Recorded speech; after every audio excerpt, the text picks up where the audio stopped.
नमस्कार। कैसे हैं आप लोग। मैं आशा करता हूं कि आप सभी अच्छे से होंगे। आइए आज हम बहुत ही रोचक टॉपिक पढ़ने जा रहे हैं।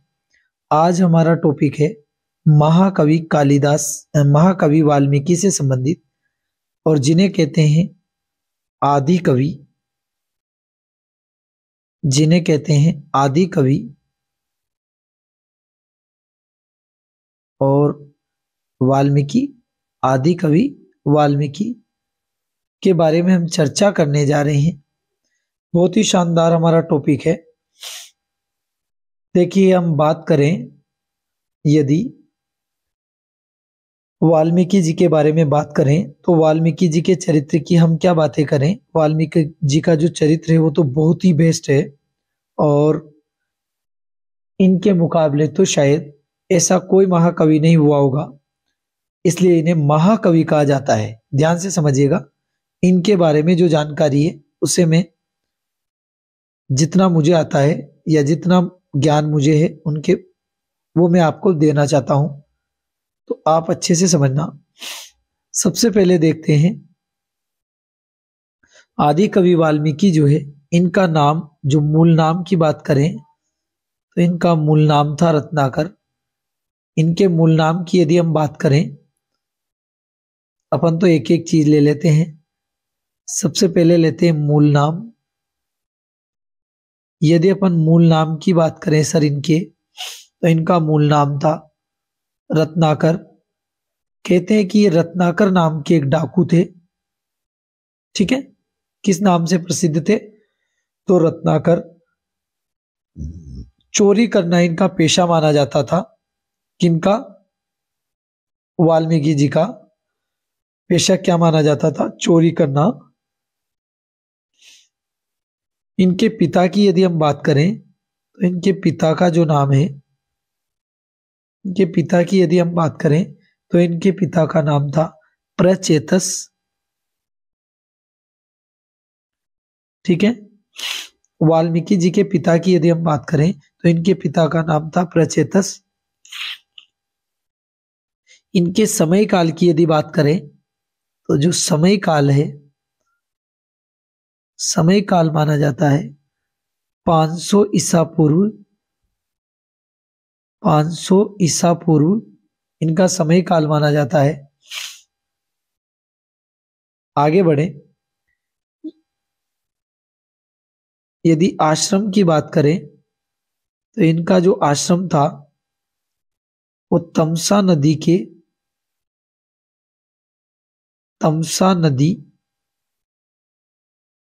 तट पर था। कौन सी नदी के? यदि हम इनके आश्रम की बात करें तो इनका आश्रम तमसा नदी के तट पर था। इनका आश्रम कहाँ था? तमसा नदी के तट पर। चलते हैं आगे। महाकवि के नाम से इन्हें जाना जाता है ना। वाल्मीकि जी को क्या कहा जाता है? महाकवि। महाकवि के नाम से पुकारा जाता है। कहते हैं कि प्रथम लौकिक जो वाणी है वो इन्हीं के मुंह से निकली थी। किनके मुंह से? महाकवि वाल्मीकि के मुंह से प्रथम लौकिक वाणी कौन सी निकली थी, मैं बताता हूं, सुनिएगा, ध्यान से समझिएगा।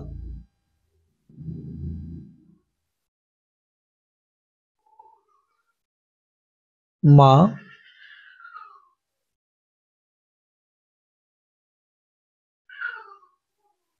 सबसे पहले हम लिखेंगे मां।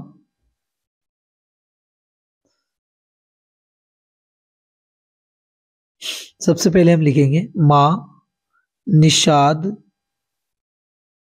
मां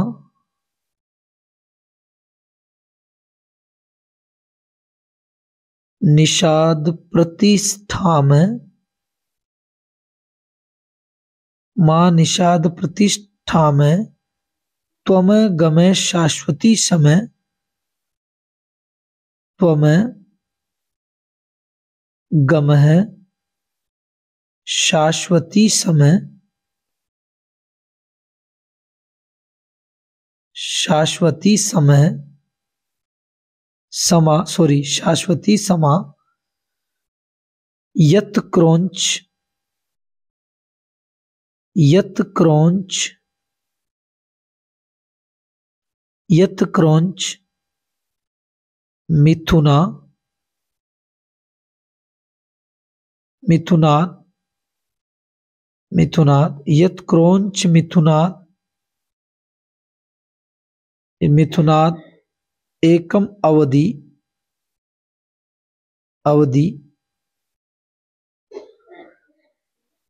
यत क्रौंच मिथुनात्, यत क्रौंच, यत क्रौंच मिथुनाद एकम अवधि काम मोहितम, काम मोहितम,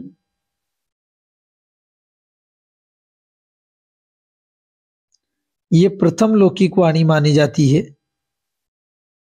जो किनके मुंह से निकली थी?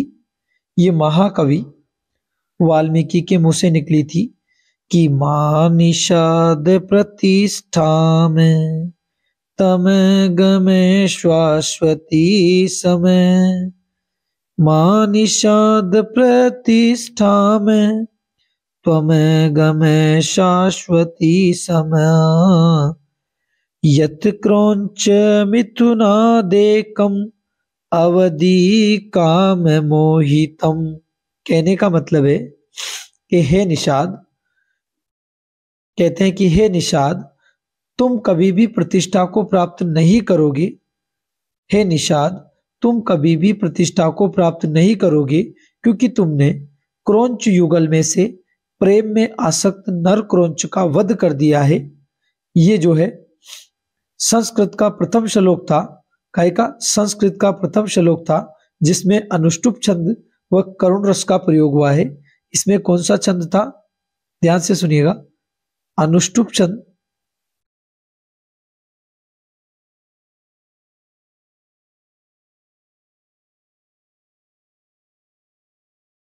इसमें अनुष्टुप छंद,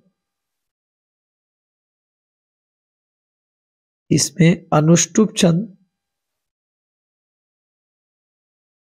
अनुष्टुप छंद और करुण रस था। आई बात समझ में? क्यों? क्योंकि ये पहला श्लोक माना जाता है और प्रथम लौकिक वाणी मानी जाती है कि मां निषाद प्रतिष्ठा में त्वम गम शाश्वती समा, यत क्रौंच मिथुनादेकम अवधि काम मोहितम। तो हे निषाद, तुमने काम लीला में मग्न क्रौंच युगल पक्षियों में से प्रेम में आसक्त नर क्रौंच का वध कर दिया है, इसलिए तुम कभी भी प्रतिष्ठा को प्राप्त नहीं होवोगे। ये वाणी किनके मुंह से निकली? ये वाणी वाल्मीकि जी के मुंह से निकली। ठीक है, और इसे लौकिक संस्कृत का प्रथम श्लोक भी कहा जाता है, याद रख लेना आप लोग। इसे लौकिक संस्कृत का प्रथम श्लोक भी कहा जाता है। ठीक है, यदि हम वाल्मीकि जी के उपनामों की बात करें तो आगे बढ़ते हैं। यदि हम वाल्मीकि जी के, यदि हम वाल्मीकि जी के उपनामों की बात करें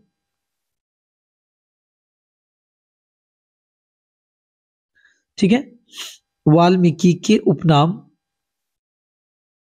उपनाम की यदि हम बात करें तो सबसे पहले लेंगे, ध्यान से सुनिएगा, इन्हें आदि कवि कहा जाता है। वाल्मीकि जी को क्या कहते हैं? आदि कवि।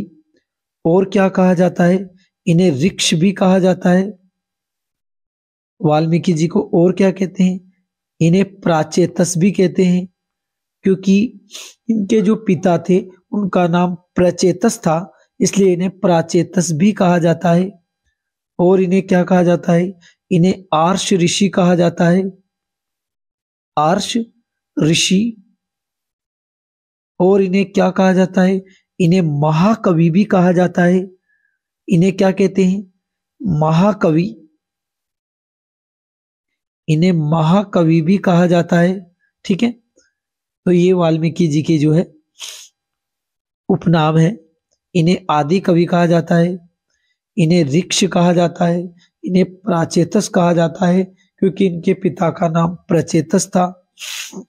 इन्हें आर्ष कवि भी कहा जाता है, इन्हें महाकवि भी कहा जाता है। ठीक है, अब आगे बढ़ते हैं। यदि हम इनकी प्रशस्तियां की बात करें तो कहते हैं राजशेखर ने इनके बारे में कहा था कि वंदे वाल्मीकि कोकिलम, वाल्मीकि वंदे वाल्मीकि कोकिलम, वाल्मीकि रूपी कोयल को मैं नमस्कार करता हूँ। और मधुमय भणिति नाम मार्गदर्शी महर्षि, ये बोझ कवि ने कहा था। और क्षेमेंद्र ने कहा था ओकार इव वर्णा नाम कवि नाम प्रथमो मुनि। ठीक है, अब यदि हम रचनाओं की बात करें, ध्यान से सुनिएगा। यदि हम वाल्मीकि की रचना की बात करें तो सबसे पहले देखते हैं वाल्मीकि की रचना कौन सी है। ध्यान से समझिएगा, रामायण। वाल्मीकि की रचना कौन सी है? रामायण। वाल्मीकि के द्वारा किसकी रचना की गई? रामायण की। हम कथा सुनाते राम सकल गुणधाम की, ये रामायण है पुण्य कथा श्री राम की।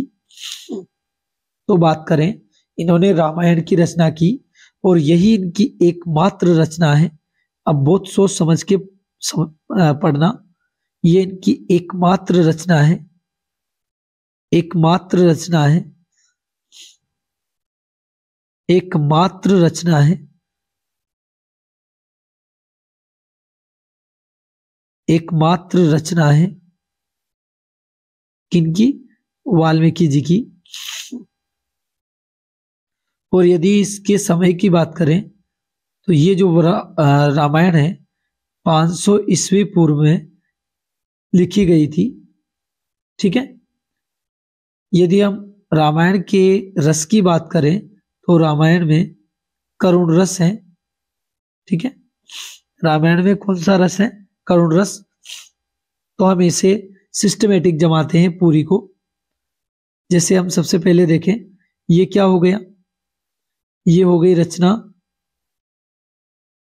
ये हो गया रचना काल, रचना का समय, ये हो गया रस। यदि हम आगे बढ़े, ठीक है, तो आगे देखते हैं। यदि हम बात करें तो इसके जो नायक हैं, नायक कौन है? भगवान राम। रामायण के नायक कौन है? भगवान राम। आगे बढ़ते हैं।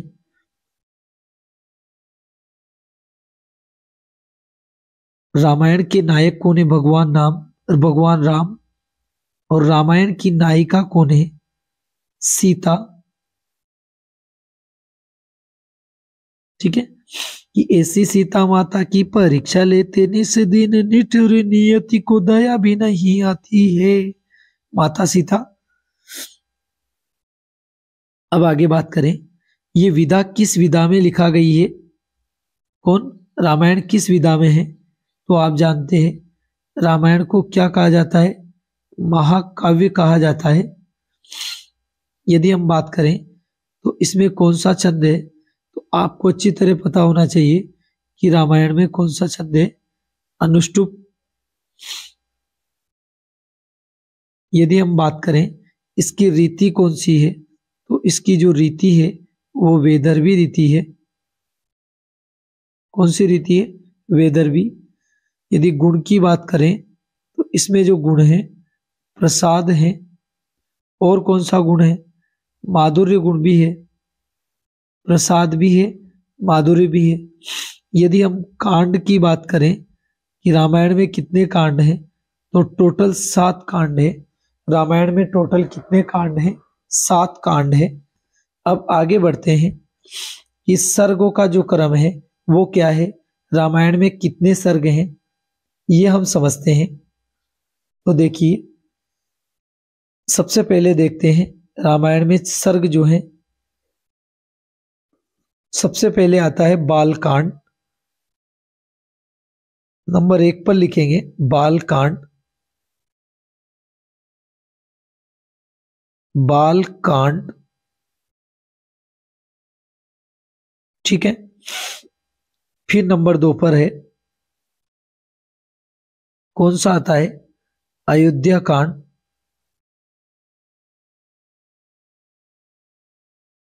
बाल कांड के बाद अयोध्या कांड। नंबर 3 पर आता है अरण्य कांड। अरण्य कांड। नंबर 4 पर आता है किष्किंधा कांड। किष्किंधा कांड। किष्किंधा कांड, ठीक है। नंबर 5 पर आता है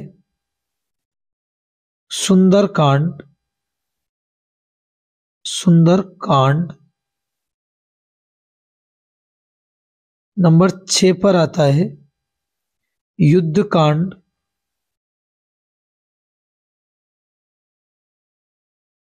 युद्ध कांड। और नंबर 7 पर आता है उत्तरकांड। उत्तरकांड। उत्तरकांड, ठीक है। नंबर 7 पर आता है उत्तरकांड। उत्तरकांड। अब देखते हैं, 7 को सही कर देते हैं, थोड़ा सा ऐसे ही दिखाई दे रहा है आपको,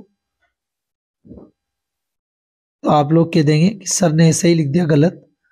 7 पर आता है उत्तरकांड। उत्तरकांड। कुल मिला के कितने कांड है? 7 कांड है। अब हम आगे बढ़ते हैं, इनकी प्रक्रिया को समझते हैं कि किसमें कितने सर्ग हैं। तो बाल कांड में सर 77 सर्ग हैं। बाल कांड में 77 सर्ग हैं। अयोध्या कांड की यदि बात करें तो अयोध्या कांड में 119 सर्ग हैं।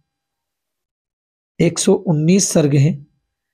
अरण्य कांड की यदि बात करें तो अरण्य कांड में 75 सर्ग हैं, 75। किष्किंधा कांड की यदि बात करें तो किष्किंधा कांड में 67 सर्ग हैं। 67 सर्ग हैं। सुंदर कांड की यदि बात करें तो सुंदर कांड में 68 है। कितने सर्ग हैं? 68 सर्ग हैं। यदि युद्ध कांड की बात करें तो इसमें 128 है। 128 सर्ग हैं, ठीक है। यदि उत्तर कांड की बात करें तो इसमें 111 सर्ग हैं, ठीक है। इस प्रकार इसमें कुल, रामायण में कुल, ध्यान से सुनिएगा, कुल जो सर्ग हैं वह कुल सर्ग कितने हैं? तो याद रखिएगा 645 सर्ग हैं। कुल सर्ग कितने हैं? 645 सर्ग हैं। इससे आगे की जानकारी हम अब अगली क्लास में पढ़ेंगे। धन्यवाद, मिलते हैं अगली कक्षा में।